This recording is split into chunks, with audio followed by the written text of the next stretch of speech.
Ketua Umum PSSI, Erick Thohir, menekankan pentingnya kesamaan visi di antara para ofisial Timnas Indonesia dalam menyambut tantangan menuju Piala Dunia 2026.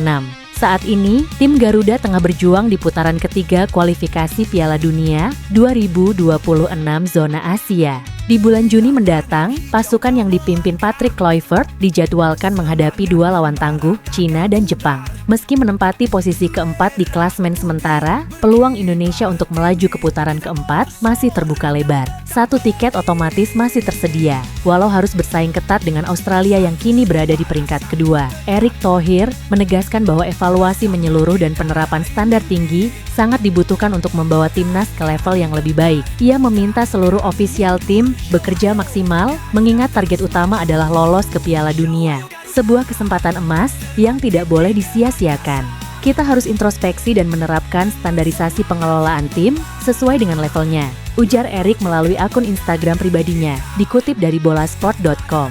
Ia juga mengingatkan bahwa 2 tahun lalu, lolos ke Piala Dunia mungkin hanya sebatas mimpi. Namun kini, mimpi itu mulai terasa lebih nyata berkat perkembangan signifikan di berbagai level tim nasional, mulai dari senior hingga kelompok usia. Ini adalah bagian dari konsekuensi atas kemajuan kita di level internasional. Lanjutnya, Erick menyatakan bahwa dengan mimpi yang semakin besar, standar pun harus ikut naik. Kita dulu tidak berada di titik ini, tapi sekarang kita punya mimpi besar dan standar yang berbeda. Melihat kompetisi yang semakin ketat, Erick mengajak semua pihak untuk bersiap dengan serius. Persaingan menuju Piala Dunia tidak akan mudah.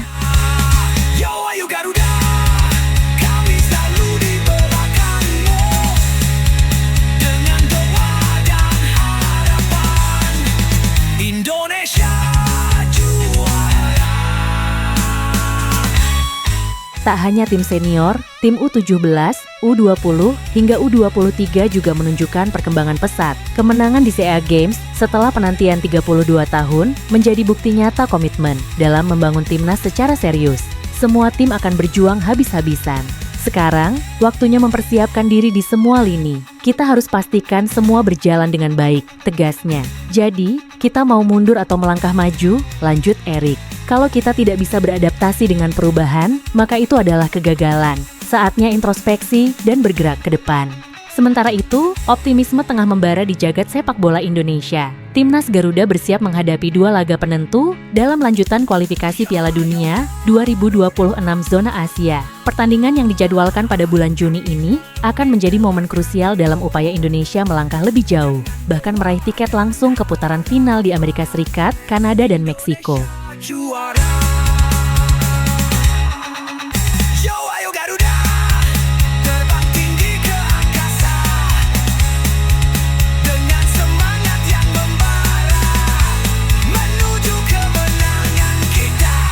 Pada duel penting di bulan Juni, laga pertama akan digelar pada tanggal 5 di Stadion Utama Gelora Bung Karno, Jakarta, saat Indonesia menjamu Cina.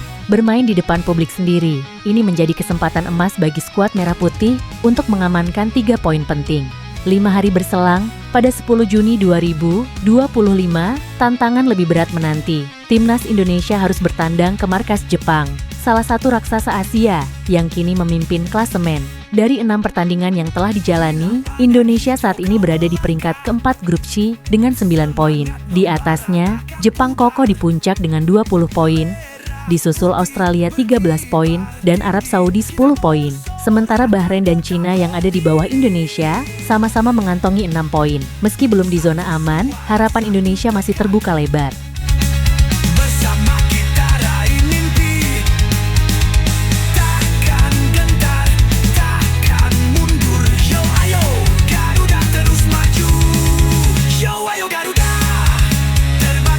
Kemenangan atas Cina akan menjadi langkah awal yang sangat menentukan. Jika Indonesia mampu mengalahkan Cina, poinnya akan naik menjadi 12, dan otomatis menyingkirkan Cina dari persaingan.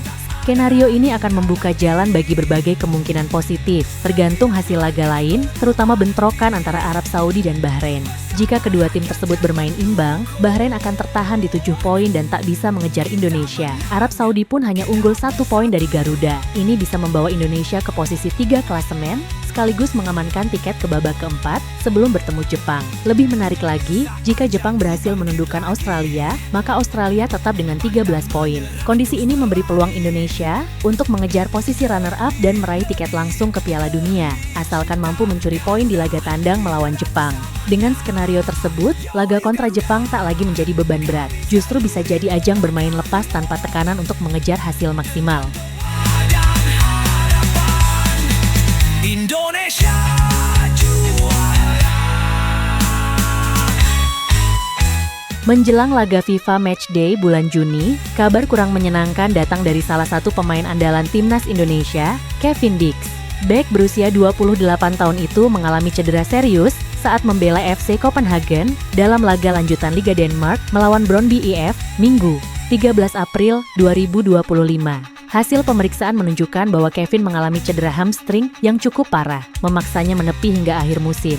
Ini sekaligus menandai akhir perjalanannya bersama FC Copenhagen, mengingat musim depan ia akan pindah ke Borussia Mönchengladbach di Bundesliga Jerman. Bagi timnas Indonesia, absennya Kevin Dix tentu menjadi pukulan berat. Pasalnya, pada Juni 2025, skuad Garuda akan menghadapi dua laga krusial di kualifikasi Piala Dunia 2026 zona Asia melawan Cina dan Jepang. Berikut beberapa dampak signifikan yang ditimbulkan oleh absennya Kevin Dix bagi tim nasional. Indonesia juara. Yo ayo Garuda, terbang tinggi ke angkasa. Pertama, lini pertahanan kehilangan pilar kunci ketidakhadiran. Kevin Dix berpotensi melemahkan sektor bek sayap timnas Indonesia. Ex-pemain Fiorentina ini adalah pilihan utama Patrick Kluivert dalam dua laga perdananya sebagai pelatih timnas. Kemampuannya dalam bertahan maupun membantu serangan menjadi aset berharga. Sayangnya, opsi pengganti di posisi ini cukup terbatas. Sandy Walsh menjadi satu-satunya pelapis alami, sementara Eliano Reinders lebih sering dimainkan sebagai winger kanan. Kedua, kehilangan pemain serba bisa. Selain sebagai bek kanan, Kevin Dix juga bisa dimainkan di berbagai posisi, termasuk sebagai bek tengah atau gelandang bertahan. Keunggulan ini membuatnya menjadi pemain fleksibel yang bisa diandalkan dalam berbagai skenario permainan. Tanpa Kevin, Patrick Kluivert harus mencari solusi lain dengan menyesuaikan strategi dan mencari pemain yang mampu mengisi peran serupa. Ketiga, berkurangnya opsi eksekutor penalti. Meski sempat gagal mengeksekusi penalti saat menghadapi Australia, Kevin memiliki rekam jejak yang sangat baik sebagai algojo titik putih di level klub. Selama beberapa musim, ia menjadi eksekutor utama di FC Copenhagen dengan statistik yang mengesankan. Dengan absennya Kevin, timnas Indonesia harus mencari alternatif baru jika mendapatkan peluang penalti di laga melawan Cina atau Jepang. Semangat yang membara menuju kemenangan kita. Skenario ideal Indonesia di kualifikasi Piala Dunia 2026 saat ini, timnas Indonesia masih berjuang keras di putaran ketiga kualifikasi Piala Dunia 2026 zona Asia. Dari 6 laga yang telah dimainkan, Garuda mengumpulkan 9 poin dan menempati peringkat keempat di grup C. Dengan persaingan yang begitu ketat, laga melawan Cina akan menjadi kunci utama bagi Indonesia.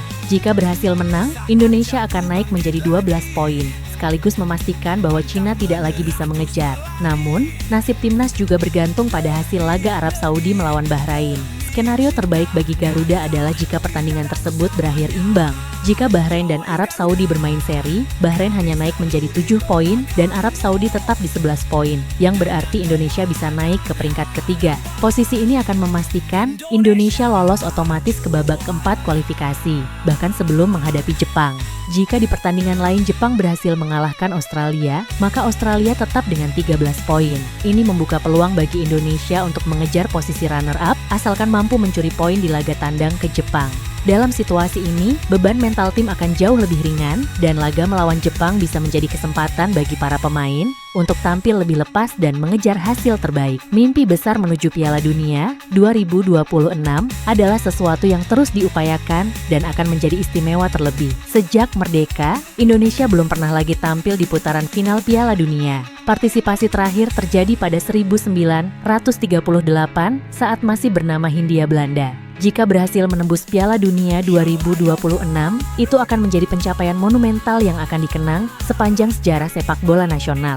Kini, harapan besar ada di pundak timnas Indonesia. Dukungan penuh dari supporter, strategi matang dari pelatih, dan performa konsisten para pemain akan menjadi kunci apakah sejarah baru bisa tercipta pada 2025 ini.